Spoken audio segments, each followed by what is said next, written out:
ఏరి కొరి వ్యవసాయం చేస్తే కానీ నాగలి దొంగలెత్తుకెళ్ళారంట. అలాగుంది నా పరిస్థితి. హాయ్ అండి, welcome back to our channel. నేను భవాని. వీడియో చూస్తున్న అందరూ బాగున్నారా? నేనైతే బాగున్నాను. ముందుగా అందరికీ హ్యాపీ క్రిస్మస్ అండి. మీరందరూ పండుగ ఎలా జరుపుకుంటున్నారో కామెంట్ సెక్షన్లో షేర్ చేసేయండి. ఏరి కోరి వ్యవసాయం చేస్తే కానీ నాగలి దొంగలు ఎత్తుకెళ్లారంట. అలా ఉందన్నమాట నా పరిస్థితి. నేను ఒక కళాఖండం చేశానండి. అదేంటో మీకు ఇప్పటికే తెలుసుంటది. ఎలా వచ్చిందో చూసేయండి. నేనేదో ఇంట్లో పిల్లలకి కేక్స్ ప్రిపేర్ చేస్తూ ఉంటాను. వాళ్ళ బర్త్డేస్కి అట్లా వస్తున్నాయి అని అంటే కావాల్సినవి మొత్తం తెచ్చి ఇంట్లో పెట్టుకుంటా. కానీ నా పెద్ద కొడుకు ఇచ్చిన సర్ప్రైజు అంత ఇంత కాదండి. అమ్మ స్కూల్కి కేక్ తీసుకొస్తానని చెప్పాను, నువ్వు కేక్ ప్రిపేర్ చేయాల్సిందే అని చెప్పి పట్టుపట్టాడు.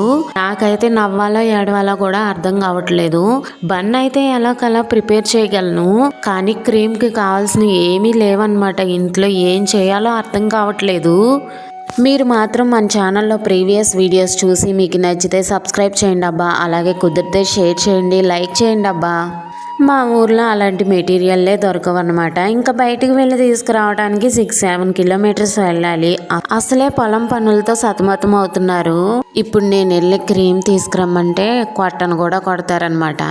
పోనీ ఆన్లైన్లో ఆర్డర్ పెడదామంటే 6 నెలలకు వస్తాయి. ఇంకా సర్లే నా కోడి బుర్రకి తోచినట్టుగా అప్పటికప్పుడు బిస్కెట్ ప్యాకెట్స్ తెప్పించి, చాక్లెట్స్ అవి తెప్పించి ఏదో నాకు తోచినట్టుగా డిజైన్ వేసానబ్బా. ఇది డిజైన్ అని కూడా అంటారా? నాకు డౌటే. నాన్న కష్టాలు పడి కేక్ ప్రిపేర్ చేయటం అయ్యేసరికి 9:30 అయ్యిందబ్బా. నేను కేక్స్ ప్రిపేర్ చేయటంలో అంత ప్రొఫెషనలిస్ట్ కాదండి. ఏదో నాకు తోచినట్టుగా చేస్తూ ఉంటాను. ఇంట్లో వరకు అయితే చేయగలను, ఒక్కసారిగా బయటికి ఇవ్వాలనేసరికి నాకు టెన్షన్ అనమాట. ఫైనల్లీ అవుట్ఫుట్ అయితే ఇలా వచ్చిందబ్బా. ఎలా ఉందో కామెంట్ సెక్షన్లో షేర్ చేయండి.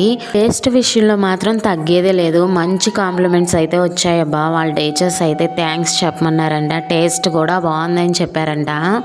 అంత కష్టపడి కేక్ చేసిన ఆ కాంప్లిమెంట్స్ విన్న తర్వాత కష్టం అంతా పోయిందబ్బా. ఇంకా ఎల్లో డే సెలబ్రేషన్స్, అలానే క్రిస్మస్ సెలబ్రేషన్స్ కదా, వాడికి yellow colour food, yellow colour snacks, yellow colour dress కావాలంట. ఇంకా వీడైతే రెడీ అయ్యాడు. వాడికి కేక్ చేసి ఇచ్చానన్న సంబరంతో తినటం కూడా మర్చిపోయాడు అనమాట. వాడు మొహం చూడాలి, 1000 వాట్స్ బల్బు వెలిగినట్లుగా ఉంది. అంత హ్యాపీగా వెళ్ళాడు. మనకు కూడా కావాల్సింది వాళ్ళ ఫేస్లో హ్యాపీనెస్సే కదా.